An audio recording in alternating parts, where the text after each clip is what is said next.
warahmatullahi wabarakatuh. Waalaikumsalam warahmatullahi wabarakatuh. Alhamdulillah.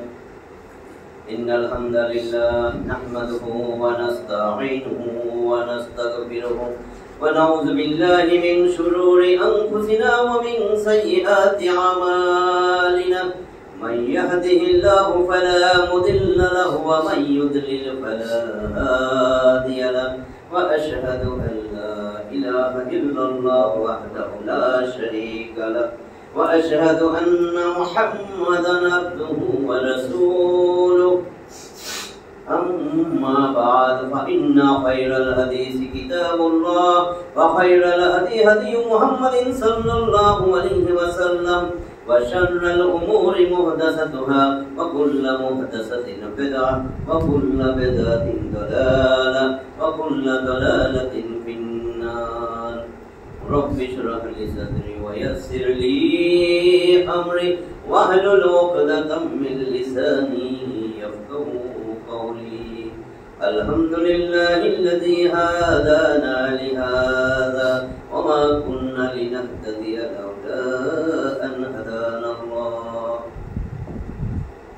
সম্মানিত উপস্থিতি, আল্লাহ তাআলার অশেষ মেহেরবানি যে আমরা আল্লাহ তাআলার ঘরে নামাজের পরে আমরা পুরুষরা যারা আসছি, আমাদের মা বোনরা যারা আসছি, যে আল্লাহর কোরআন থেকে কিছু কথা শুনবো, এটা আল্লাহর বহুত বড় মেহেরবানি। আল্লাহ পছন্দ করছেন বিধায় আমরা নামাজের পরে আবার এই কোরআনের কথা তাফসীর শোনার জন্য আমাদের তৌফিক আল্লাহ তাআলা দিয়েছেন। আল্লাহ আমাদেরকে ভালোবাসেন, বাছাই করছেন। এই জন্য সেজন্য কথা শুরু করার আগে রব্বে কারিমের দরবারে দিল থেকে জোরে সরে কলেমায়ে শুকর আদায় করি। সবাই বলি আলহামদুলিল্লাহ। আমরা ধারাবাহিকভাবে সূরা নিসার 100 পর্যন্ত আয়াত তাফসীর শুনছি, পড়ছি। আজকে 101 নম্বর আয়াত থেকে হবে।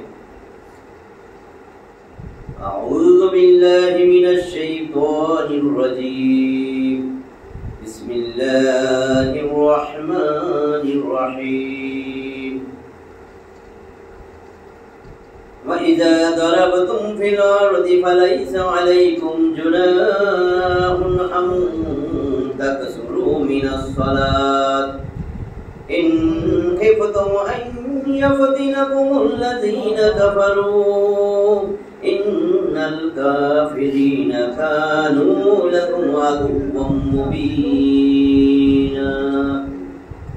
101 নম্বর আয়াতে আল্লাহ জানাইতেছেন, ওয়াইযা দারাবতুম ফিল আরদ, যখন তোমরা জমিনে সফর করো, ফালাইসা আলাইকুম জুনাহুন আন তাকসুরু মিনাস সালাত, যখন জমিনে সফর করো তখন সালাতকে যদি কসর করো, সংক্ষিপ্ত করো, এতে তোমাদের কোনো গুনাহ নাই। কসরের নামাজ। ইন খিফতুম আন ইয়াফতিনাকুমুল লাযীনা কাফারু, যদি খিফতুম তোমরা ভয় পাও যে যারা কাফের তারা তোমাদের কোনো ক্ষতি করবে, কোনো বিপদের সম্মুখীন হইবা, কোনো ফিতনায় ফেলবে, বিপদে ফেলবে, তাহলে সালাত কসর করলে, সংক্ষিপ্ত করলে কসরের সালাত আদায় করতে পারো, এতে গুনাহ নাই। ইন্নাল কাফিরিনা কানু লাকুম আদুওয়াম মুবিনা, নিশ্চয়ই কাফেররা তোমাদের জন্য প্রকাশ্য শত্রু। শয়তান যেরকম প্রকাশ্য শত্রু, কাফেররাও তোমাদের প্রকাশ্য শত্রু। শত্রুদের আক্রমণের আশঙ্কা না থাকলেও সফরে সালাত কসর করা যাবে। শত্রুর কোনো ক্ষতির আশঙ্কা নেই, কোনো শত্রুই নেই, গেলাম তাবলীগ জামাতে, কোনো শত্রু নাই, কিচ্ছু নাই, তাও আমরা সফরে থাকলে সালাত কসর করব। কেননা মহানবী সাল্লাল্লাহু আলাইহি ওয়াসাল্লাম সকল সফরেই সালাত কসর করেছেন। আলোচ্য আয়াতে সফরে থাকাকালীন নামাজ কসর, 4 রাকাত বিশিষ্ট নামাজগুলা 2 রাকাত করে পড়ার অনুমতি দেওয়া হয়েছে। ইন খিফতুম, যদি তোমরা ভয় করো, ভয় হয় তোমাদের, অধিকাংশ অবস্থার দিকে লক্ষ্য করে বলা হয়েছে, বিভিন্ন পরিপ্রেক্ষিতে বলা হয়েছে। কেননা তখন সারা আরব ভূমি যুদ্ধক্ষেত্রে পরিণত হয়েছিল যখন আয়াতগুলো আসছে। কোনো দিকেরই সফর বিপদ মুক্ত ছিল না, অর্থাৎ সফর আশঙ্কাজনক হওয়া কসরের অনুমতির জন্য শর্ত নয়, বিপদ হইতেই হবে এরকম কিছু না। কোরআনে আরো অনেক স্থানে এই ধরনের শর্তযুক্ত বহু বিষয় আলোচিত হয়েছে, যা কেবল অধিকাংশ অবস্থার দিকে লক্ষ্য করে যেমন সূরা আল ইমরানের 130, তোমরা চক্রবৃদ্ধি হারে সুদ খেও না।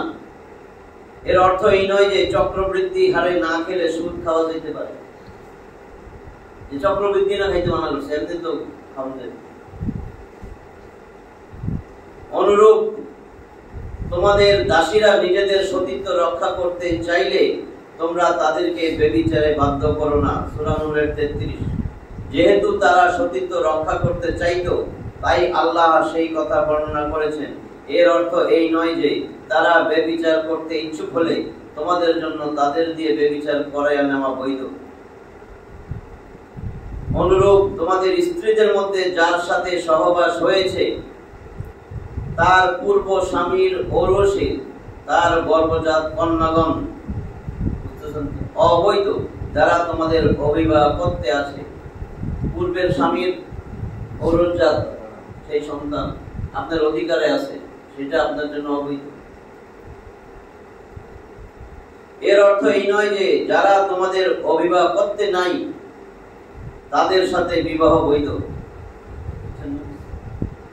এছাড়াও এই শ্রেণীর আরো অনেক আয়াত আছে। কোন কোন সাহাবীর মনেও এই জটিলতা দেখা দিয়েছিল যে এখন তো নিরাপদ অবস্থা, এখন আমাদের নামাজের কসর করা উচিত না, যেমন তার যুদ্ধ শেষ, এখন কসর করা যাবে না। নবী করিম সাল্লাল্লাহু আলাইহি ওয়াসাল্লাম বললেন, এটা আল্লাহর পক্ষ থেকে সাদাকা, তার সাদাকাকে তোমরা কবুল করো। মুসলিম শরীফের হাদিস 1115, মুসনাদে আহমদে আছে। সফরের দূরত্ব এবং কতদিন পর্যন্ত কসর করা যেতে পারে এই ব্যাপারে যথেষ্ট মতভেদ রয়েছে। ইমাম শাওকানি যে হাদিসে 3 ফারসাক অর্থাৎ 9 ক্রোশ, 1 ক্রোশ সমান প্রায় 2 মাইল এর কথা বর্ণিত হয়েছে, সেটাকে প্রাধান্য দিয়েছেন। তার মানে 1 ক্রোশে 2 মাইল, 9 ক্রোশ সফরের জন্য 18 মাইল। অনুরূপ অনেক সত্যানুসন্ধানী আলেমগণ এই কথাকে অত্যাবশ্যক বলেছেন যে সফর করাকালীন কোন একই স্থানে 3 অথবা 4 দিনের বেশি যেন অবস্থানের নিয়ত না হয়। 3 অথবা 4 দিনের বেশি কোন এক জায়গায় অবস্থানের নিয়ত হলে নামাজ কসর করার অনুমতি থাকবে না।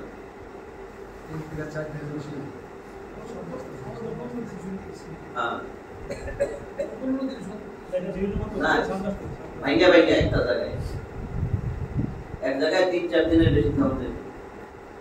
102 নম্বর আয়াত, ওয়া ইযা কুনতা ফীহিম ফাআকামতা লাহুমুস সালাত ফালতাকুম তাইফাতুম মিনহুম মা'াকা ওয়ালইয়াখুযু আসলিহাতাহুম। বড় আয়াত, আমি এক লাইন করে পড়ি। ওয়া ইযা কুনতা, যখন হে নবী, যখন তুমি ফীহিম তাদের মধ্যে থাকো, ফাআকামতা অথবা তুমি কায়েম করবা লাহুমুস সালাত তাদের জন্য সালাত। যুদ্ধ হইতেছে, রাসূল বলেন তুমি যখন তাদের মধ্যে আসো তখন সালাত কায়েম করো। ফালতাকুম তাইফাতুম মিনহুম মা'াকা, তাদের এক দল যেন তোমার সাথে দাঁড়ায়। যুদ্ধক্ষেত্র তাদের এক দল যেন আয়েশা তোমার পিছে দাঁড়ায় যায় নামাজে, তাদেরকে নিয়ে সালাত আদায় করো। ওয়ালিয়াখুযু আসলিহাতাহুম, তারা যেন তাদের কাছে অস্ত্র শস্ত্র রাখে, নিরাপত্তা যেন ঠিক, অস্ত্র শস্ত্র এই সালাত পড়ে। ফাইজা সাজাদু, অতঃপর যখন তারা সিজদা করে ফেলে, ফালিয়াকুনু মিন ওয়ারাইকুম, তখন তারা তোমাদের পিছনের সারিতে যায় দাঁড়াবে। সিজদা দিয়ে ফেলেছে, এখন পিছনের সারিতে দাঁড়াবে। ওয়াল তা'তি তাইফাতুন উখরা, অন্য দল আয়েশা দাঁড়াবে, অন্য দল আমার রাসূলের পিছে আয়েশা দাঁড়াবে। লাম ইউসাল্লু ফালইউসাল্লু, যারা সালাত পড়ে নাই তারা যেন আয়েশা সালাত পড়ে, এরা আয়েশা দাঁড়াবে। মা'াকা, তোমার সাথে। ওয়ালিয়াখুযু হিজরাহুম আসলিহাতাহুম, কি বলছে দেখেন। ওয়াল তা'তি তাইফাতুন উখরা, তাদের আরেকটা দল যেন আয়েশা তোমার পিছে দাঁড়ায়। লাম ইউসাল্লু ফালইউসাল্লু, যারা সালাত পড়ে নাই তারা আয়েশা সালাত পড়বে তোমার সাথে, মা'াকা, তোমার সাথে। ওয়ালিয়াখুযু হিজরাহুম ওয়া আসলিহাতাহুম, তারাও যেন তাদের সাথে সতর্কতা স্বরূপ অস্ত্র রাখে। ওয়াদাল্লাযীনা কাফারু, কাফেররা এটা চায়, কামনা করে, লাউ তাগফুলুনা আন আসলিহাতিকুম ওয়া আমতিআতিকুম, কাফেররা তো চায় তাগফুলুনা, লাউ তাগফুলুনা, তারা যদি গাফেল থাকতো, অন্য মনস্ক নামাজের মধ্যে অস্ত্র শস্ত্র গাফেল হয়ে যেত, নামাজ পড়তেছে, সালাত আদায় করতেছে, অস্ত্র শস্ত্র নেই বা অস্ত্রের দিকে খেয়াল নাই,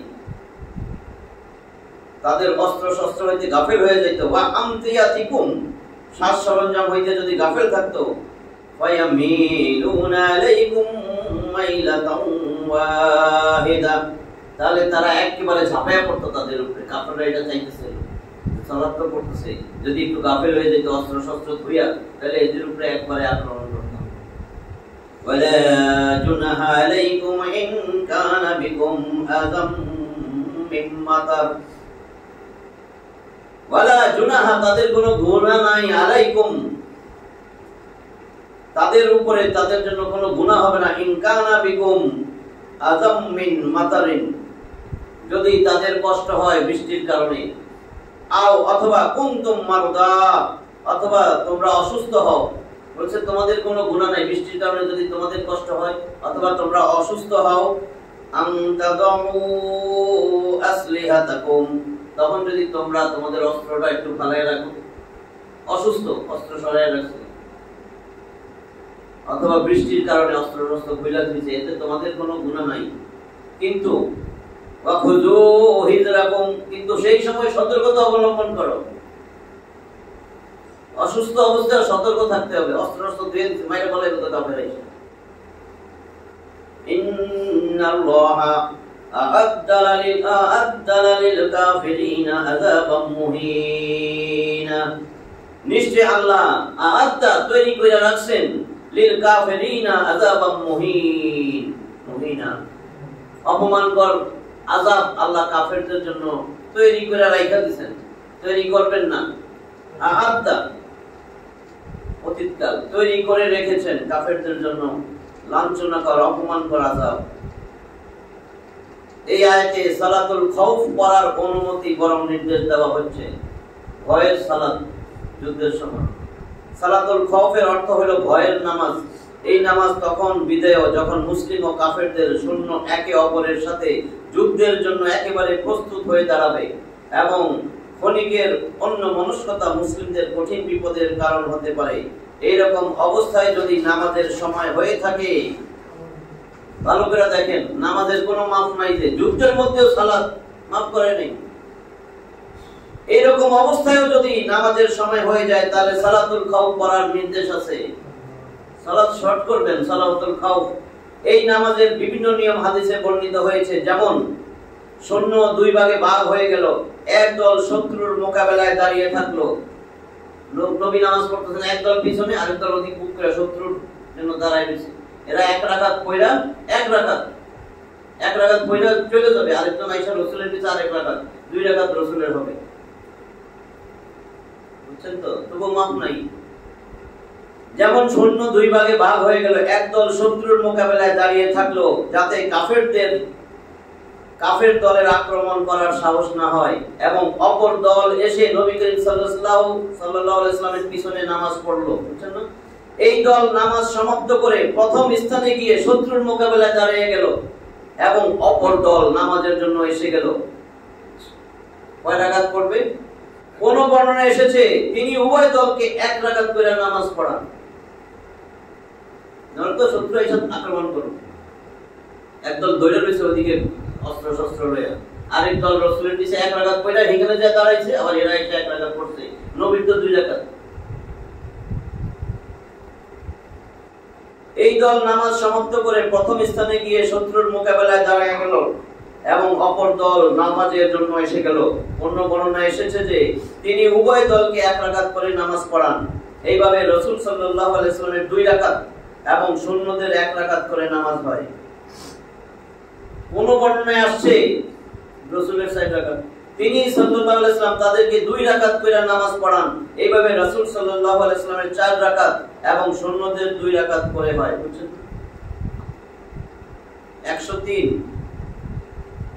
ফাইযা কাদাইতুমুস সালাত, যখন কাদাইতুমুস সালাত তোমরা সালাত সমাপ্ত করবে, নামাজ শেষ করছো, ফাযকুরুল্লাহা কিয়ামান ওয়া কুউদান ওয়া আলা জুনুবিকুম, তখন তোমরা দাঁড়াইয়া বৈশা শোয়া অবস্থায় আল্লাহকে স্মরণ করো।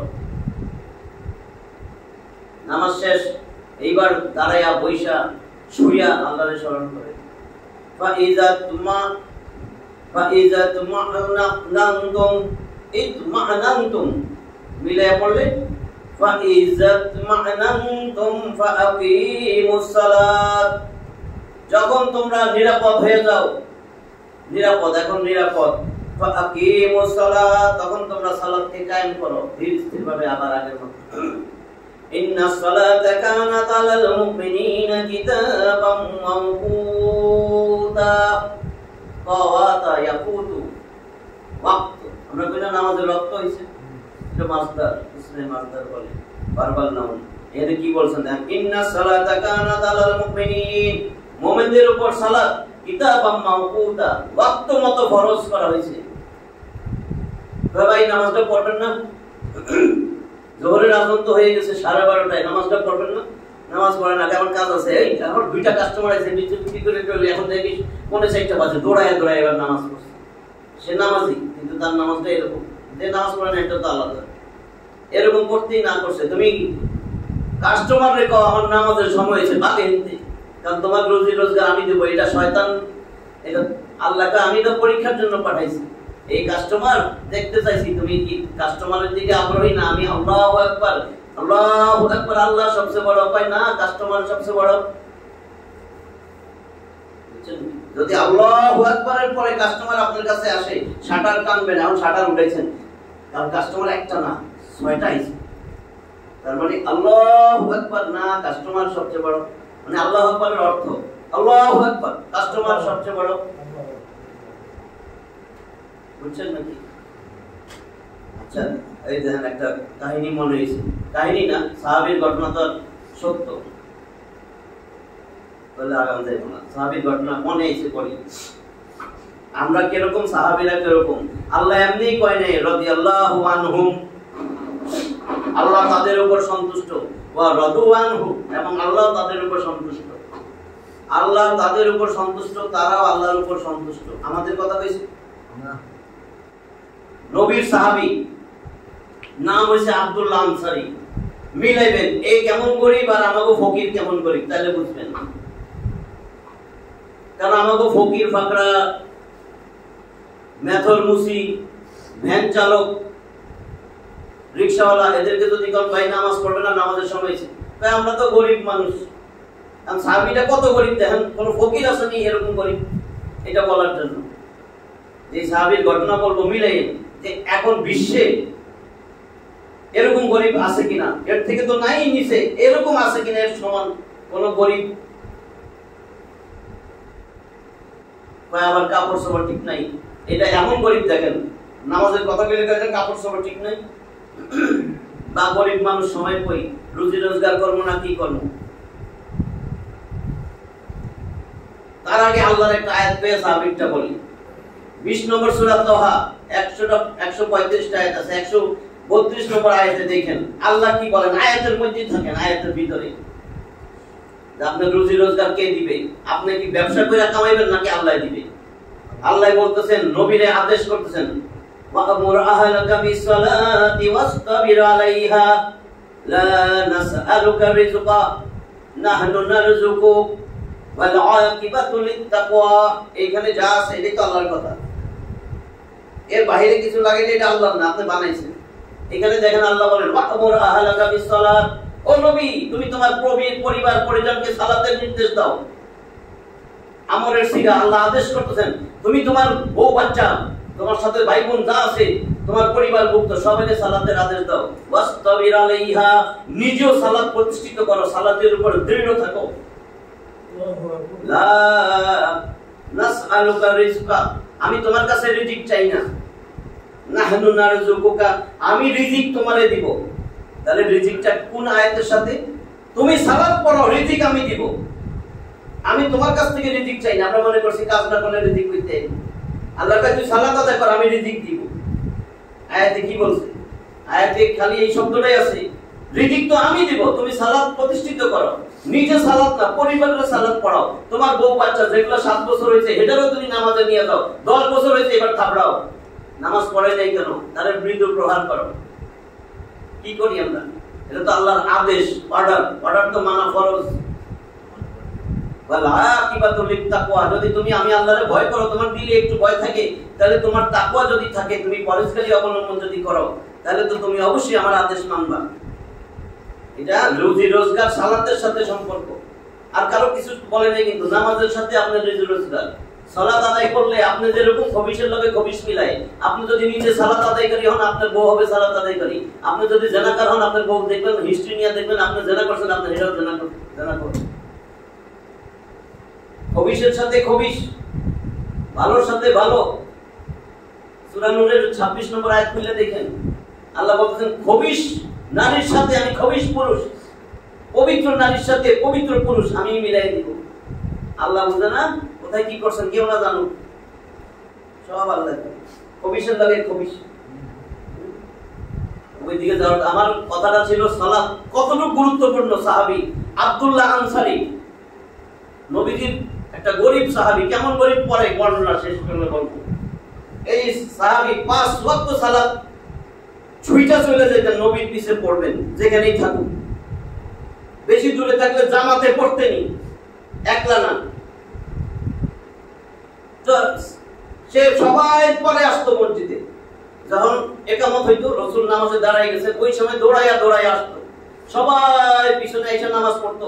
সালাম ফিরানোর সাথে সাথে সবাই আগে দৌড়াইয়া যাইতো, বসতো না। সাহাবীরা অনেকদিন দেখছে, আরে রাসূলের এই সাহাবী আমাকে এই দোস্ত তো এই কামটা করে।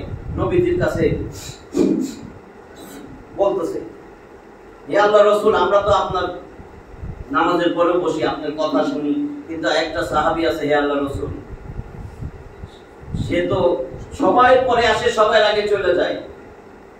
নাম তার আব্দুল্লাহ আনসারী। হে আল্লাহর রাসূল, কেমন করে বলি, সে কি আসলে মুনাফিক হয়ে গেছে? খবরদার কারো সম্বন্ধে না যায় না, এই সমস্ত কথা বলবা না।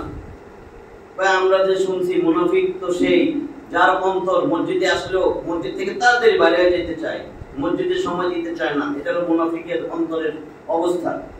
নবীজি বলছে দাঁড়াও আমি আগে দেখি, আগেই মন্তব্য করা ঠিক না। তো যেদিন রাসূল দেখতেছেন হয়তো ফজর হইতে পারে অথবা আসর হইতে পারে, আমরা আসর ধরলাম। নবীজি দেখতেছেন, তারা বারবার তাকাইতেছেন যে ওই সাহাবী আসে কিনা। সাহাবী এখনো আসে নাই। একামত শুরু হয়ে গেছে, নবী তার নামাজ পড়াবে ইমাম সাহেব। তারপরে একামত শেষের দিকে নবীজি আবার তাকাইতেছে, হঠাৎ দেখে একজন দৌড়ায় দৌড়ায় আইতেছে। নবীজি একটু ভালো করে দেখলেন, কয় আরে এ তো কেউই না, সেই আব্দুল্লাহ আনসারী। একেবারে আইসাই নামাজে দাঁড়ায় গেছে। রাসূল নামাজ শুরু করছেন, সালাম ফিরানোর পর তাসবিহ তাহলিল করছেন, কইরা তাকায় দেয় নাই। নামাজের পরে সাহাবীদের ডেকে বললেন, মনে হয় তোমাদের কথাই সঠিক হইতে চলতেছে, তবে তার মুখ থেকে না শুনে আমি কোনো মন্তব্য করতে রাজি না। এইবার আল্লাহ রাসূল বলেন, তোমরা কে কে চিনো আমার আব্দুল্লাহ আনসারীর বাসা? চলো আমি নিজে যাব তার বাসায়। নবীজি এবার যাইতেছেন সাহাবীদেরকে নিয়ে। আয়েশা বাসার কাছে যখন পৌঁছছেন, দেখেন জীর্ণ শীর্ণ ঘর। আমার সাহাবী এত গরিব, এটা কি ঘর? খালি চারিদিকে খেজুরের পাতা, ঘরের প্রাচীরটাও খেজুরের পাতা দিয়ে রাখছে, খেজুরের পর্দার মতন পাতলা।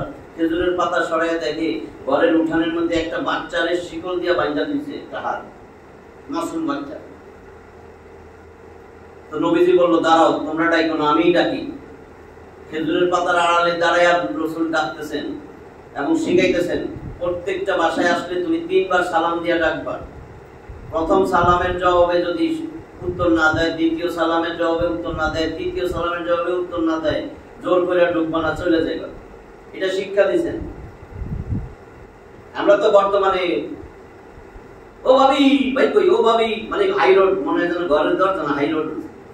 ও ভাবি আছে কিন্তু বাইরের কাছে, ও ভাবি কি কুড়ে, কি করেন আপনি ভাবি? এরকম না, সালাম তো দূরের কথা। সালাম তো নাই, আসলে সালাম নাই। আর সালাম যদিও থাকে সালামালাইকুম, সালামালাইকুম বাকি সালামালাইকুম, সালামালাইকুম। সালামটাও যদি না শিখতে পারি, আসসালামু আলাইকুম ওয়া রাহমাতুল্লাহ ওয়া বারাকাতুহু বলেন বা না বলেন, এইটুকু তো কইবেন। ঘরে অনুমতি নাই, 3 বার সালাম দিবেন, যদি দরজা না খুলে চলে যাবেন। তা এখন এই সাহাবীর কাছে রাসূল আসছেন, আয়েশা সালাম দিতেছেন, সাহাবীদের বলছেন আমি ডাকবো। প্রথম সালাম দিছে, কোনো উত্তর নাই, কোনো সারা শব্দ নাই।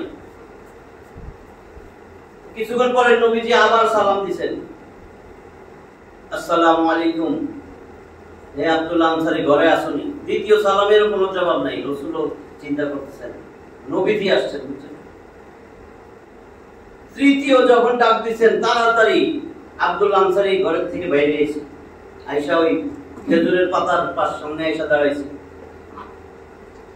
আল্লাহ রাসূল বলেন, হে আমার সাহাবী, তোমারে আমি 3 বার ডাকলাম, প্রথম 2টা ডাক কি তুমি শুনো নাই? তুমি কি আমার প্রথম 2টা ডাক শুনছো? কাঁদতে কাঁদতে কাঁদতে কাঁদতে সাহাবী শেষ, আর কোনো জবাবই দিতে পারতেছে না। নবীজি বলে, আমি কি তোমারে আঘাত দেওয়ার কোনো কথা বলছি? তুমি এইভাবে কাঁদতেছো।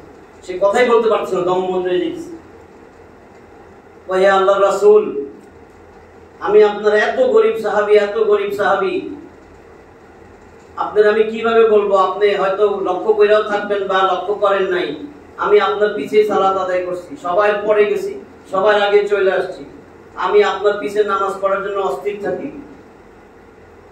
আমারও ইচ্ছা করে যে নামাজের পরে আপনার কথাবার্তা শুনি অন্যান্য সাহাবীদের মতন। আমারও ইচ্ছা করে, আপনি জানেন না, আপনার চেহারার দিকে তাকায়া থাকলে আমার ক্ষুধা মিটে যায়। কিন্তু আমি এত গরীব, এত গরীব, এত গরীব। আমার পরনে যে কাপড় দেখতেছেন, এই এক টুকরাই কাপড় আমার পরিবারে, আমার আর কোনো কাপড় নাই। আমি যখন ঘরের থেকে বাইরে হয়ে যাই, আমার একটাই কাপড়, আমার স্ত্রীরও কাপড় নাই। আমার ঘরের মধ্যে আমি একটা গর্ত করছি, আমি বাইরে আসলে ওই গর্তের মধ্যে উলঙ্গ অবস্থায় আমার স্ত্রীকে রাখি। আমি আসরের নামাজ পড়তে গেছিলাম আপনার পিছনে, আমি সবাই পড়ে গেছি, ওই সময় আমার স্ত্রীকে উলঙ্গ ওই গর্তে রেখে গেছি।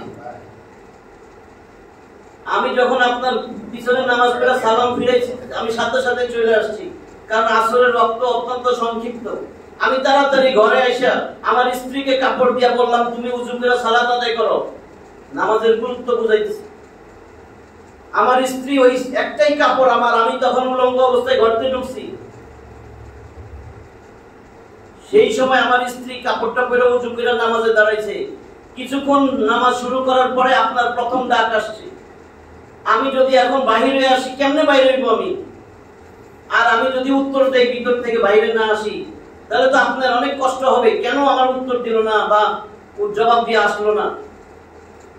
যখন আপনি দ্বিতীয় ডাক দেন, তখন আমার ছটফটানি আরো বাড়ছে, না তার তো নামাজই শেষ হয়নি। তারপরে যখন আপনি তৃতীয় ডাক দিলেন, সাথে সাথে ও সালাম ফিরেছে। আমি ওর কাপড়টা নিয়ে ওরে ঘরতে রাখা আমি কাপড়টা গায়ে দিয়ে আসছি। আমি এত গরিব, আমি এত গরিব। এই জন্য আমি আপনার সালাত দেরিতে যাই, তাড়াতাড়ি চলে আসি, কারণ আমার স্ত্রীকে তো নামাজ পড়াইতে হবে। নবীও কাঁদতেছে, সাহাবীও কাঁদতেছে। সাহাবীরা চিন্তা করছে, হায় হায়, এই সাহাবীর সম্বন্ধে কেন আমরা মুনাফিকের কথা বললাম, কিছু না জানি না, কি জন্য আমরা এই সাহাবীর সম্বন্ধে কেন রাসূলের কাছে কেন কথা বললাম? আমরা তো কিছু জানি না, এত গরিব, এত গরিব, এখনো আমাদের কোনো সাথী আছে? নবীজি অনেকক্ষণ পরে কান্নাকাটি থামার পরে বলতেছে, আরেকটা কথা বলো, এই বাচ্চাটা যে ঘরের সামনে, কার বাচ্চা, কে এটা?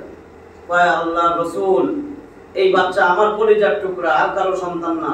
কয়, তাহলে ওর ঘরে হাতে হাত বাঁধ, চেইন দিয়া, শিকল দিয়া বাঁধছো কেন? কয়, মাসুম বাচ্চা, ঘরে মা উলঙ্গ, ঘরতে রাইখা যাই আমি। আমি তো সকালে বাইরে হই 2 মুঠো খাবারের জন্য, সন্ধ্যার আগে আমি ফিরি না, মানুষের জমিতে কাজ করি। যে কিছু খেজুর দেয় বাচ্চারে আমি আইনা আমি খাওয়াই। আমার বাসায় যেরকম কোনো কাপড় নাই, সেরকম কোনো খাবার নাই, শুধু মাসুম বাচ্চার মুখের দিকে তাকাইয়া 2 বেলাও খাবার দিতে পারি না। আমি এত গরিব। বাঁধছো কেন রে? কয়, তাকাইয়া দেখেন সামনে, সামনে দেখেন ইহুদির ঘরের প্রাচীর। ইহুদি এত ধনী, এত ধনী, তার কত খোরমা খেজুরের গাছ প্রাচীর ঘেরা, সে এত ধনী, সে খেজুরটাও পারে না। খেজুর পাইকা থাকে বাতাসে, হাওয়ায়, পাখিতে, খেজুর কিছু আমার উঠানে এসে পড়ে। আমি যদি বাচ্চাটাকে না বাইন্ধে রাখি, ও তো মাসুম বাচ্চা, ও তো না বইলা খায়া ফেলবে। ইহুদির খেজুর বিনা অনুমতিতে, আল্লাহ তো আমার কিয়ামতের দিন ডাকবে, হে আব্দুল্লাহ আনসারী, তোমার বাচ্চা না মাসুম, তুমি কি শিক্ষা দিলা? তুমি আমার কাঠগড়ায় দাঁড়াও, কেন তোমার বাচ্চা এটা খাইলো ইহুদির অনুমতি ছাড়া? এই জন্য আমি তারে বাইন্ধে রাখি, তার হাতে হাত চেইন দিয়ে আমি তারে শিকল দিয়ে বাঁধি, কারণ কিয়ামতে যেন, দুনিয়ায় কষ্ট হোক, কিয়ামতে যেন আল্লাহর কাঠগড়ায় দাঁড়াইতে না হয়। তারপরে আমি বাইরে যাই, ওই একটা মাত্র কাপড়, তখন আমার স্ত্রী ওই ঘরে গর্তে উলঙ্গ অবস্থায় থাকে, আমি যতক্ষণ না ফিরি।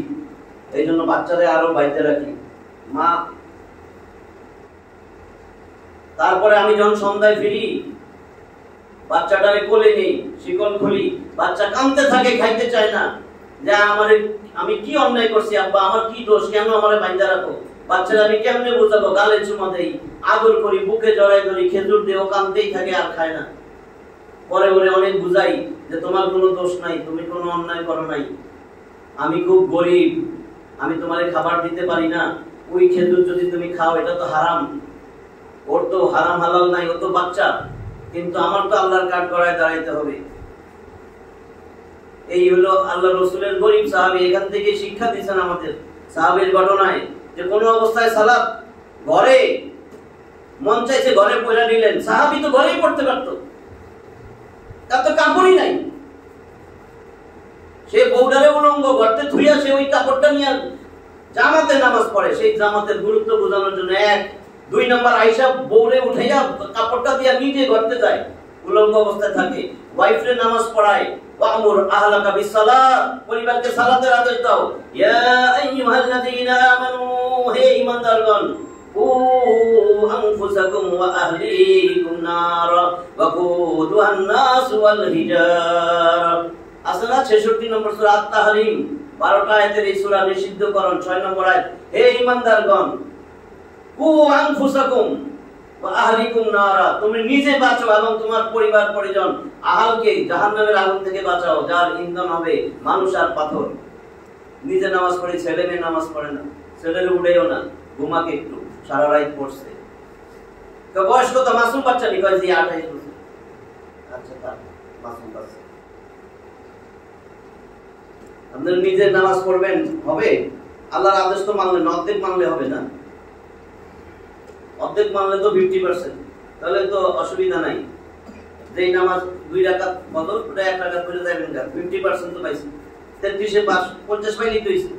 আমাকে 2 রাকাত পড়বো কেন? হুজুরুল্লাহ 4 রাকাত জোহর কষ্ট মিয়া, 2 রাকাত পড়ে যাবো কেন? 50%, 33 হইলে পাস, হিসাব করতে থাকবে, 50 50 50 50 50, তো সব সময় তো 50 পাস নাকি হইলো না? লা ইলাহা ইল্লাল্লাহ, এটা মানবো, মুহাম্মদুর রাসূলুল্লাহ বা 50%। এইটা বলছে নিজের ঘরে পরিবার পরিজনের সালাত আদায় করাইবেন। আর ওইখানে মাসুম বাচ্চা দিয়ে কি শিক্ষা দিছে? হালাল হারাম সেই ছোটবেলা থেকে বুঝাবেন, ছোটবেলায় বাচ্চাদের কোরআন শিক্ষা দিবেন, তাহলে আর বড় হয়ে ইসলামের বিরুদ্ধে কথা বলবে না, রসুলের বিরুদ্ধে কথা বলবে না, আল্লাহর বিরুদ্ধে কথা বলবে না, কোরআনের বিরুদ্ধে কথা বলবে না। আমি উদাহরণ দিই একটা। ধরেন 10টার দিকে কোথাও যাইবেন, মুন্সিগঞ্জ যাইতেছেন, ভাত খাইতেছেন, মুলার তরকারি পাকাইছে, মুলা দিয়া ভাত টাত খেয়ে গিয়া তরকারি, মাছ টাছ মুলার। এরপরে দুপুরে আবার ওইখানে যে বিরিয়ানি খাইছেন, ভালো খাবার দিছে, বিকালে নাস্তাও করছেন, রাত্রে আবার ভাত টাত খাইছেন, এবার বালিশে মাথা দিয়া ঘুমাইছেন। ঢেকুর আসলে কিসের গন্ধ আসবে? মুলার ঢেকুর, মুলার ঘ্রাণ আসবে না? এটা তো খাইছেন সকাল 10টায়, এরপরে তো অনেক খাবার খাইছেন, তরকারির মধ্যে মুলার পাওয়ার এত বেশি যে ঢেকুরটা মুলার আসছে। ছোটবেলায় যদি কোরআন শিক্ষা দেন, বুড়া হয়ে গেছে, নামাজ রোজা এগুলো বেশি করে না, তারপরেও দেখবেন ইসলামের বিরুদ্ধে কথা বললে ওর গায়ে জ্বলবে, কারণ কোরআনের হৃদয়ে তার কোরআন আছে, এই জন্য সে কোরআনের বিরুদ্ধে দাঁড়াবে না, নবীজির বিরুদ্ধে দাঁড়াবে না, আল্লাহর বিরুদ্ধে যাবে না। কোরআনের শক্তি এত, পাওয়ার এত বেশি, তার হৃদয়ে যদি ছোটবেলায় কোরআন দেন, বুড়ো হয়ে গেলে পারবেন না। ওই এই আয়াতের প্রেক্ষিতে এতগুলা কথা বললাম। সালাত সালাত সালাত, নবীজি মরার মৃত্যুর সময় খালি বলছেন আসসালাত আসসালাত আসসালাত, নামাজ নামাজ নামাজ। এই নামাজের গুরুত্ব আমাদের নাই। একটু বৃষ্টি হলে জামাতটা মিস হয়, অথচ ঘরের দুই ক্যাক দিলেই কিন্তু মসজিদ। আমি অসুস্থ, আমি বুড়া মানুষ। কত বুড়া? নবীজি শাস্ত্রাইতে শাস্ত্রাইতে আইছে, কিন্তু দুই সাহাবীর কাঁধে ঘর দিয়া শাস্ত্রাইতে শাস্ত্রাইতে নামাজ আইছে। আবু বকর তুমি নামাজ পড়ো। এগুলো দিয়ে কি বোঝায়? যে সালাতটা জামাতে পড়ো, জামাতে পড়ো, জামাতে পড়ো। আমার ইচ্ছা করে যে পুরুষ, যেই ঘর থেকে পুরুষ আসে নাই মসজিদে, আমার ইচ্ছা করে ওই ঘর কয়েকটা যুবকরা ডাকি আর আগুন দিয়া জ্বালাই দেই। জ্বালাই না শুধু, ওইখানে মাসুম বাচ্চা আর মহিলারা আছে, নাহলে আমি জ্বালাই দিতাম।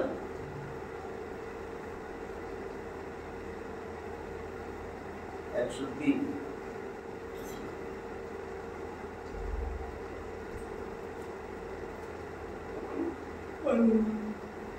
104 নম্বর আয়াত, ولا تهنوا في ابتغاء القوم إن تكونوا تعلمون فإنهم يعلمون كما تعلمون وترجون من الله ما لا يرجون وكان الله عليما حكيما। দেখেন কি বলে, ওয়ালা তাহিনু, তোমরা নিরাশ হইও না, দুর্বল হইও না, ফি ইবতিগাইল কওম, শত্রু সম্প্রদায় অনুসন্ধানে তোমরা দুর্বল হইও না। শত্রুর দল খুঁজতে যাইয়া দুর্বল হইও না, তাদের অনুসন্ধানে নিরাশ হইও না। ইন তাকুনু তা'লামুন, যদি তোমরা কোনো যন্ত্রণা পাইয়া থাকো, ফা ইন্নাহুম, তবে নিশ্চয় জানো, ইয়ালামুনা, তারাও যন্ত্রণা পায়। শত্রুদের কথা বলছে, কাফের। তোমরা যেরকম যন্ত্রণা পাও তারাও যন্ত্রণা পায়, কামা তা'লামুন, যেরকম তোমরা যন্ত্রণা পাও তারাও সেরকম পায়। তবে ওয়াতারজুনা মিনাল্লাহ, তোমরা তো আল্লাহর কাছ থেকে পুরস্কারের আশা করো। যুদ্ধ করতেছো, জিহাদে শহীদ হয়ে গেলে আল্লাহ পুরস্কার দিবে না? গাজী হইলো পুরস্কার, তাদের তো কিছু নাই এরকম। মা লা ইয়ারজুন, তারা কিন্তু আল্লাহর কাছ থেকে এরকম কিছু আশা করে না। তোমরা যা আশা করো পুরস্কার। ওয়া কানা আল্লাহু আলিমান হাকীমা, আর আল্লাহ হচ্ছেন আলিমান হাকীমা। আলিমান, সর্বজ্ঞানী, মুবালাগা বলে এটা। এত জ্ঞানী আর কেউ নাই, জ্ঞানের জ্ঞানী। ওয়া হাকীমা, প্রজ্ঞাময়। শত্রু দলের সন্ধানে তোমরা সাহস হারাইয়া ফেলাইও না। যদি তোমরা যন্ত্রণা পাও, তবে তারাও তো তোমাদের মতোই যন্ত্রণা পায়, এবং আল্লাহর কাছে তোমরা যা আশা করো তারা তা করে না। বস্তুত আল্লাহ সর্বজ্ঞ, প্রজ্ঞাময়। নিজেদের শত্রুর পিছনে ধাওয়া করার ব্যাপারে দুর্বলতা না দেখিয়ে তাদের বিরুদ্ধে পুরো দমে প্রচেষ্টা চালাও এবং তাদের অপেক্ষায় ওত পেতে বসে থাকো। অর্থাৎ আহত তো তোমরাও হও, তারাও হয়, কষ্ট তোমরাও পাও, ওরাও পায়, কিন্তু তোমাদের সমূহ আঘাতের পরিবর্তে আল্লাহর নিকট নেকি পাওয়ার আশা আছে। তারা কিন্তু কোনো কিছু পাওয়ার আশা রাখে না। ফলে আখিরাতে প্রতিদান পাওয়ার জন্য যে মেহনত ও পরিশ্রম তোমরা করতে পারবে তা কাফেররা পারবে না। 105 নম্বর আয়াত, ইন্না আনজালনা ইলাইকাল কিতাবা বিল হক, ইন্না আনজালনা ইলাইকাল কিতাবা বিল হক, নিশ্চয়ই আমি নাজিল করেছি তোমার প্রতি কিতাব সত্য সহ যথাযথভাবে। বিল হক, কেন করছি? লিতাহকুমা বাইনান নাস বিমা আরাকাল্লাহ, আমি আল্লাহ তোমারে যেভাবে দেখাই দিছি সেইভাবে তুমি মানুষের কাছে এই কিতাব দিয়া বিচার ফয়সালা করবা। লিতাহকুমা বাইনান নাস, মানুষের মধ্যে এই কিতাব দিয়া বিচার ফয়সালা করবা। এর ব্যাখ্যা দিলে তো আবার হেদিক যাইতে হবে। আল্লাহ থুয়ে দিলাম আল্লাহ, আমি বলে এইটাই কই, লিতাহকুমা বাইনান নাস, আমি আল্লাহ যেমনি কইছি হেমনি মানুষের মধ্যে বিচার ফয়সালা করবা। তো বিচার ফয়সালা কি খালি চুরি দাড়ি বদমাশি? এইখানে সুদী ব্যাংক আছে, বিচার ফয়সালা করো। এখানে রাজনীতি আছে, বিচার ফয়সালা করো। এখানে অর্থনীতি আছে, বিচার ফয়সালা করো। তোমার পরিবারের সমস্যা, বিচার ফয়সালা করো। তোমার ব্যক্তিগত সমাজে ফয়সালা করো। তোমার সমাজে বিশৃঙ্খলা দেখাচ্ছে, ফয়সালা করো। কি দিয়া? কিতাব দিয়া, আমার কিতাব দিয়া। আমি এখানে সব বলে দিছি। তুমি মানুষ না, তোমার ব্যক্তিগত পায়ের নখ থেকে মাথার চুলের গোড়া পর্যন্ত যত সমস্যা সব ফয়সালা আমি দিছি। কারণ মানুষ সৃষ্টির সেরা জীব। আমি কুত্তারে এটা দেই নাই। কুত্তার কোনো ফয়সালা নাই, শিয়ালের ফয়সালা নাই।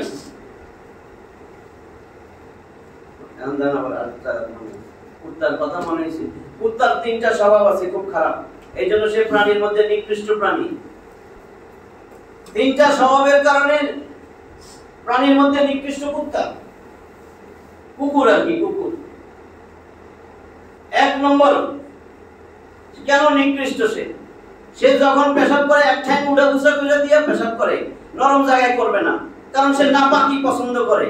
পেশাবের ছিটা ফাটা যতক্ষণ না আসবে সে শান্তি পায় না।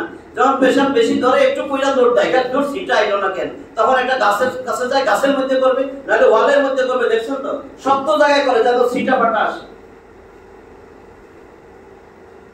এটা হলো তার পছন্দ।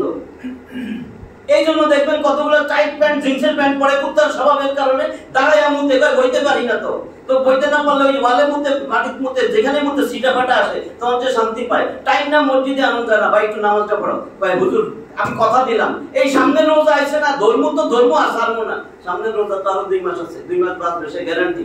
আবার কি কয়, কেন এখন পড়লে কি, সেটা আমার প্যান্ট ভালো না। প্যান্ট ভালো না মানে না পারত, কুত্তার স্বভাব। এক নম্বর স্বভাব কুত্তার স্বভাব, ওইটা কিন্তু ধরবে না আল্লাহ।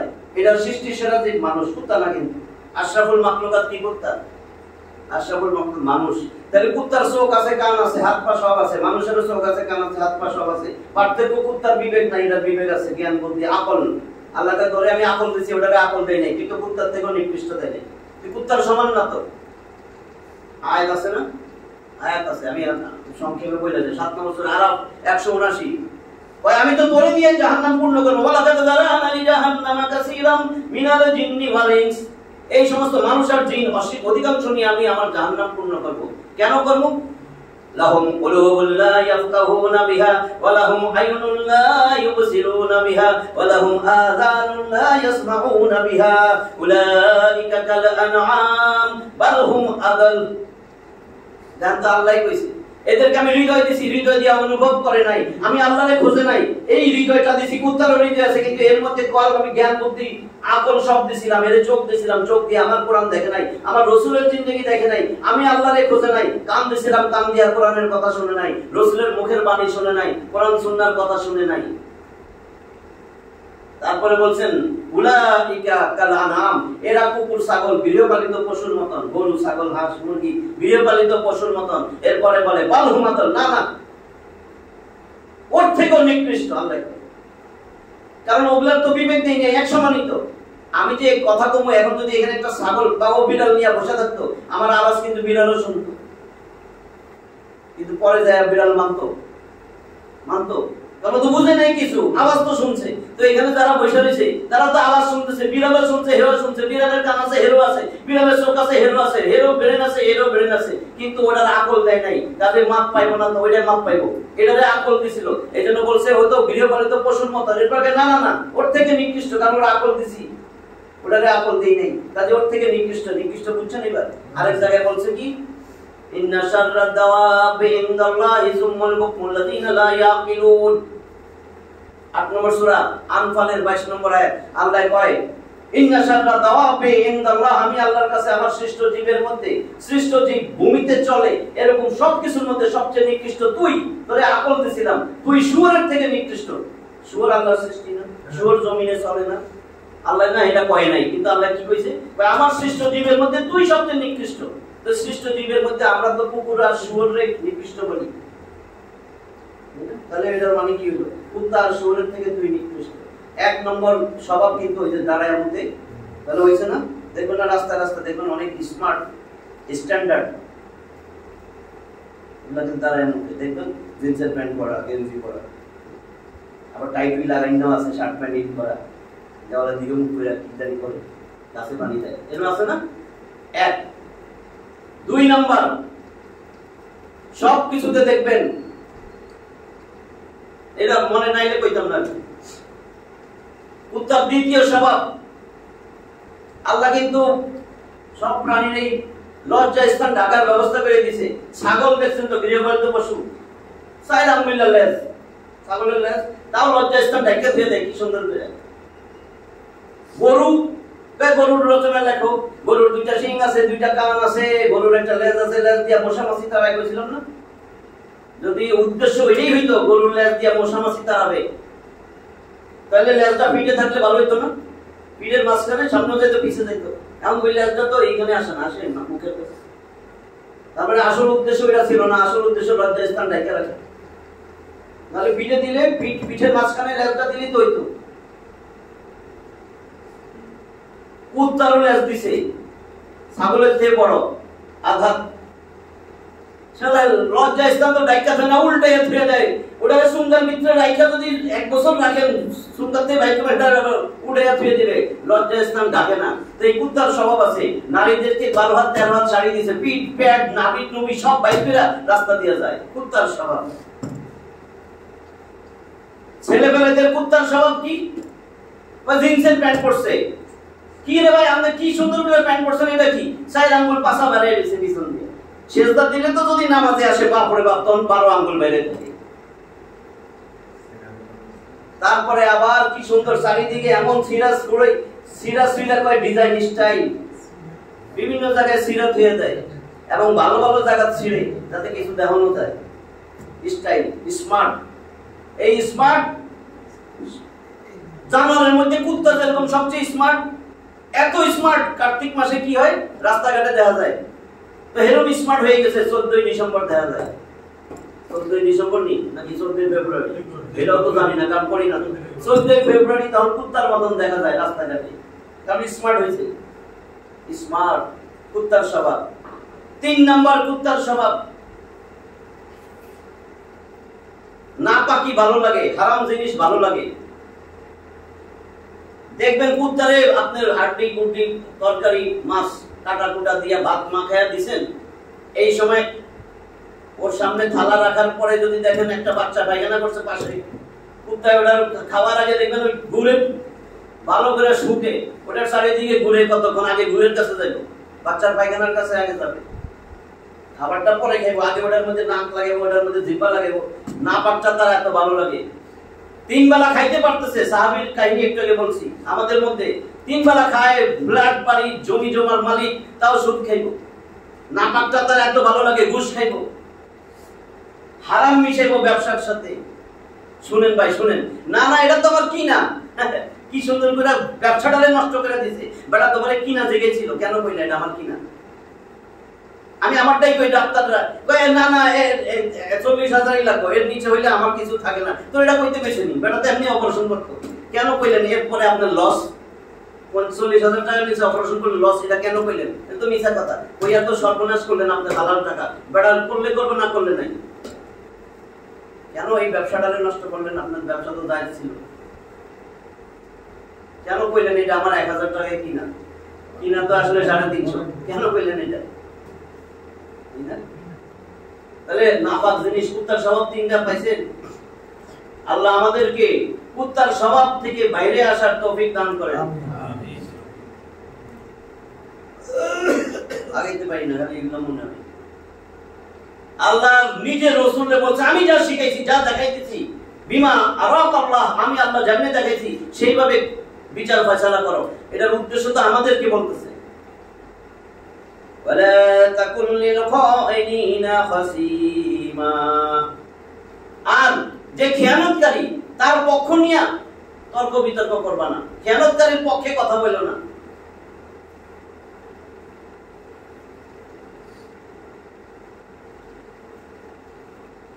এখানে একটা ঘটনা আছে।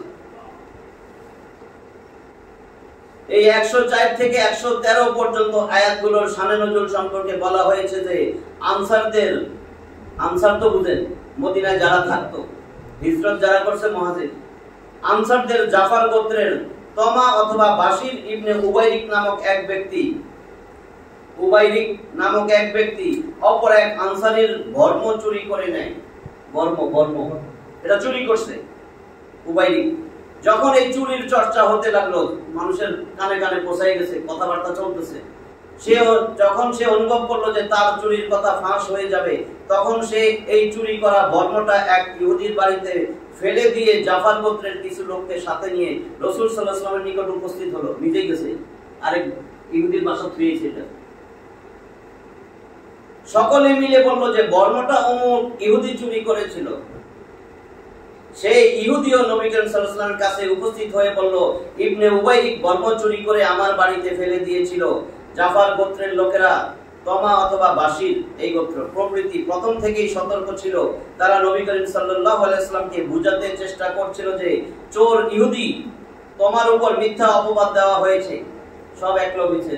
নবী করিম সাল্লাল্লাহু আলাইহি ওয়াসাল্লাম তাদের চমৎকার ও চতুরতাপূর্ণ কথাবার্তায় প্রভাবান্বিত হয়ে পড়েন এবং আনসারীকে চুরির অপবাদ থেকে মুক্ত ঘোষণা করে ইহুদিকে চুরির অপরাধে অপরাধী সাব্যস্ত করতে যাবেন। ঠিক এই সময় মহান আল্লাহ এই আয়াত নাযিল করেন। কারণ নবীরে তো আল্লাহ বাঁচাই দিবেন। এ থেকে যে বিষয়গুলো জানা গেল তা হলো, প্রথমত নবী করিম সাল্লাল্লাহু আলাইহি ওয়াসাল্লাম একজন মানুষ, বিদায় তিনি ভুল বোঝাবুঝির শিকার হতেন। দ্বিতীয়ত তিনি গায়েব তথা অদৃশ্যের জ্ঞান রাখতেন না। এখন তো অনেকে বানায় ফেলেছে। গায়েবের খবর জানলে তিনি সত্তর তাদের প্রকৃত ব্যাপার জেনে নিতেন। তৃতীয়ত মহান আল্লাহ স্বীয় পয়গম্বরদেরকে হেফাজত করেন। তাই কখনো যদি প্রকৃত ব্যাপার গুপ্ত হয়ে যাওয়ার কারণে নবীর দ্বারা সত্যের বিপরীত কিছু হয়ে যাওয়ার পর্যায়ে পৌঁছাইতো, সঙ্গে সঙ্গে মহান আল্লাহ সেই ব্যাপারে নবীকে সতর্ক করে তার সংশোধন করে দিতেন। আর এটাই হলো নবীদের নিষ্পাপ হওয়ার দাবি। এজন্য নিষ্পাপ এই এমন এক উচ্চ মর্যাদা যা আম্বিয়া ছাড়া আর কেউ লাভ করতে পারে না। এই থেকে উবাই গোত্রকেই বোঝানো হয়েছে, যারা চুরি করে নিজেদের বাকপটুতায় ইহুদিকে চোর সাব্যস্ত করার প্রচেষ্টা করেছিল। 106 ওয়াস্তাগফিরিল্লাহ ইন্নাল্লাহা কানা গফুরার রহিমা। ওয়াস্তাগফিরিল্লাহ, আল্লাহর কাছে ক্ষমা চাও। ইন্নাল্লাহা, নিশ্চয় আল্লাহ, কানা গফুরার রহিমা, আল্লাহ গফুর, আল্লাহ রহিম, আল্লাহ ক্ষমাশীল, বারবার ক্ষমা করবেন, আল্লাহ মেহেরবান।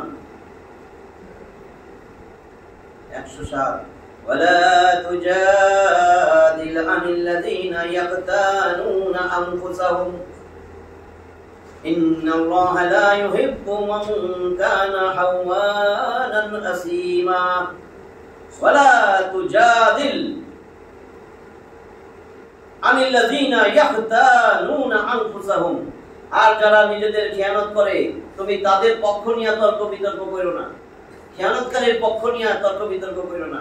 ইন্নাল্লাহা লা ইউহিব্বু, নিশ্চয় আল্লাহ ভালোবাসেন না, মান কানা হাওয়ানান আসীমা, যে ব্যক্তি পাপিষ্ঠ খেয়ানতকারী তারা আল্লাহ ভালোবাসেন না।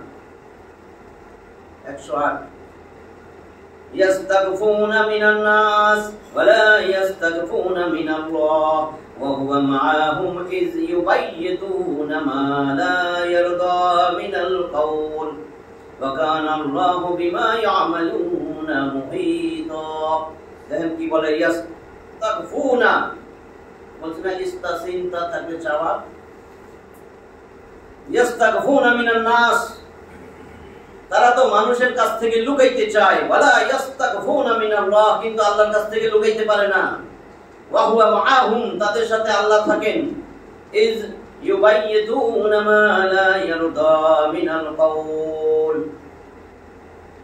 যখন তারা রাতে এমন কথার পরিকল্পনা করে যা আল্লাহ পছন্দ করেন না, এমন কিছু কথাবার্তা গোপনে পরামর্শ করছে, আল্লাহ তো সাথেই আছে, আল্লাহ সেটা পছন্দ করেন না। ওয়া কানা আল্লাহু বিমা ইয়ামালুনা মুহীতা, আর আল্লাহ তারা যা করে সব তো আল্লাহ জানেন, আল্লাহ তাদেরকে পরিবেষ্টন করে রাখছেন। মুহীত। 109 হা আনতুম হাউলাই, এরা তো, হ্যাঁ তোমরাই ওই সকল লোক, আল্লাহ কয় তোমরাই তো ওই সকল লোক, জাদালতুম আনহুম ফিল হায়াতিদ দুনিয়া, তোমরা তাদের পক্ষ নিয়ে দুনিয়ার জীবনে ঝগড়া করো, তর্ক বিতর্ক করো। খেয়ানতকারীদের পক্ষ লইয়াই, যারা কোরআনের বিরুদ্ধাচরণ করে, আল্লাহর বিরুদ্ধে কথা বলে, নবীর বিরুদ্ধে কথা বলে, তাদের পক্ষ নিয়েই, তাদের দলের ভক্ত হয়েই তোমরা তর্ক বিতর্ক করো। এটা বলছেন, হ্যাঁ আনতুম হাউলাই, তোমরাই তো ওই সকল লোক যারা জাদালতুম, তোমরা ঝগড়া করতেছো, আনহুম তাদের পক্ষে, ফিল হায়াতিদ দুনিয়া, যারা দুনিয়ার জীবনই কামনা করে, দুনিয়ায় ভালো থাকতে চায়, দুনিয়ায় ক্ষমতা চায়, দুনিয়ায় রাজত্ব চায়, তাদের পক্ষ নিয়েই তোমরা কথা বলো। ফামান ইউজাদিলুল্লাহ আনহুম ইয়াওমাল কিয়ামাহ আম মান ইয়াকুনু আলাইহিম ওয়াকিলা, সুতরাং কিয়ামতের দিন তাদের পক্ষে আল্লাহর সাথে কে বিতর্ক করবে, এদের পক্ষে ছিল না? কিয়ামতের দিন আল্লাহর সাথে কে বিতর্ক করবে এদের পক্ষ নিয়ে? অথবা মাইয়াকুনু আলাইহিম ওয়াকিলা, কিন্তু বা কে হবে তাদের তত্ত্বাবধায়ক, কে তাদের অভিভাবক হবে? তোমারই তো বানানো, আল্লাহ দেখে না সব। অর্থাৎ এই পাপের কারণে যখন তারা পাকড়াও হবে তখন আল্লাহর পাকড়াও থেকে তাকে কে বাঁচাতে পারবে?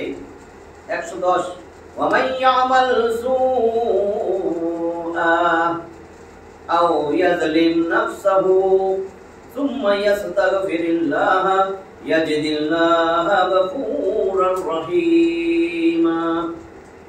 ওয়া মাইয়ামাল সুআন, যে ব্যক্তি মন্দ কাজ করবে, আও অথবা ইয়াজলিম নাফসাহু, অথবা তার নিজের উপরে জুলুম করবে, ইস্তাগফিরুল্লাহ, আল্লাহর কাছে এরপরে ক্ষমা চাইবে, ইয়াজিদিল্লাহ, সে তো পাবে আল্লাহকে গফুর আর রহিমা।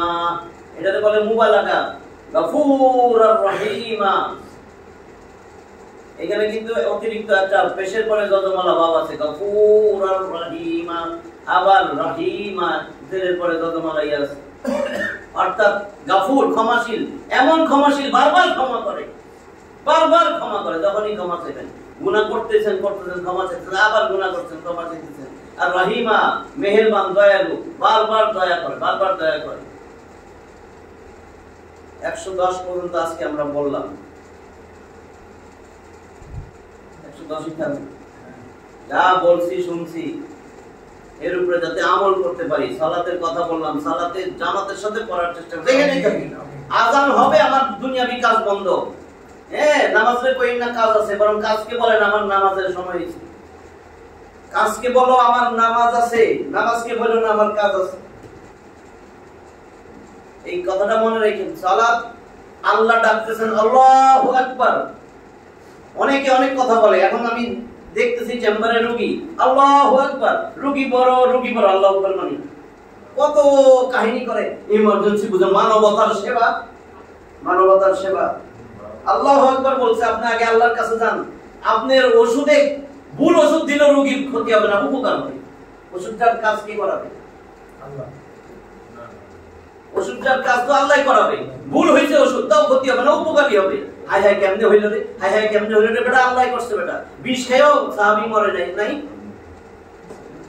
আল্লাহ রাসূলও বিষ খেয়েছেন, বিষ খেয়েও মরে নাই কেউ। যেটা বলতেছিলাম, ব্যবসা বাণিজ্য যারা করেন, চাকরি বাকরি যারা করেন, আল্লাহু আকবার, ওই কাস্টমার বাতিল, ওই কাস্টমার শয়তানে পাঠাইছে, অথবা আল্লাহ আপনাদের পরীক্ষার জন্য পাঠাইছে। দেখি এখন কি করে। যাইতেছিল কিন্তু এখন এই জামাতে যাইতো, এখন দোকানের মধ্যে কাস্টমার বিদায় করে কি খুশি, ও 4টা কাস্টমার পাইলাম রে। ওই রোজগারে কিন্তু বরকত নাই। কেন? ওই রোজগার করছেন, আইসা দেখবেন বউ কমটে এক পা বাইঙ্গা পড়ে রয়েছে। আর অর্থোপেডিক্সের কাছে নিবেন, এখন দেখা যাবে কি আপনার 2.5 লাখ টাকা বিল হয়েছে। রোজগার অল্প, দেখা যায় আপনি ওই 4টা কাস্টমারের জন্য আজকে 1 লাখ টাকা বেশি বেচছেন, 3 লাখ টাকা খরচ হয়েছে।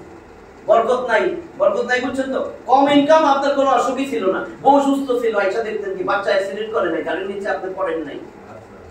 এগুলো মিলাইলেই হয়ে যাবে। আপনি সিঙ্গাপুর দৌড় দেন না, আপনার লিভার বড় হয়ে যায় নাই, আপনার কিডনিতে পাথর হয় নাই। রোজগার ওইটা বিশ্বাস করেই আপনার ইনকাম নিয়ে সন্তুষ্ট, যে আল্লাহ তো আমার 3 বেলা খানা দিছে, আবার আমার জায়গা জমি আছে, বাড়িও করছি, ফ্ল্যাটও কিনছি। ওরে আল্লাহ, আমি তো অনেক ভালো আছি। ওই সাহাবীর কথা কইছি, সাহাবীরটা একটু চিন্তা করেন। ওই সাহাবীর কি ছিল? ঘরে তো 1 পিস বাদামও ছিল না, যে না 1 পিস বাদাম আছে আর বইমের দিতে। আপনার ঘরে গেলে দাম কি যে কম দেব। আল্লাহ এগুলোর উপরে আমল করার জন্যই তো আমাদের বলছে যে আল্লাহ আমি সাহাবীর উপর সন্তুষ্ট। আমি সাহাবীর উপর সন্তুষ্ট, কাজে আমার সাহাবীকে অনুসরণ করো। এক একটা তারকা রাসূল বলে গেছে না, মান আলাইহি ওয়া আসহাবি, তোমরা জান্নাতে যাইতে পারবে একটা দলই, যে আমি রাসূল এবং আমার সাহাবীদের পথে চলবে। আর কোনো পথ নাই, আর কোনো পথের কথা পাইনি। কইছে একটাই রাস্তা, একটাই দল, একটাই দল জান্নাতে। জান্নাতের আশা করলে আল্লাহ রাসূলের আদর্শ মানবেন, সাহাবীদের অনুসরণ করে চলবেন, আল্লাহ রাসূলের অনুসরণে। ওই পথেই চলবেন যেই পথে জান্নাতে নিবে, যেই পথ জাহান্নামে নিবে সেই পথে চললে জান্নাতের আশা করলে হবে না তো। আল্লাহ আমাদেরকে যা শুনছি বলছি এর উপর আমল করার তৌফিক দান করুন। আমিন। ওয়া আখিরু দাওয়ানা আলহামদুলিল্লাহ।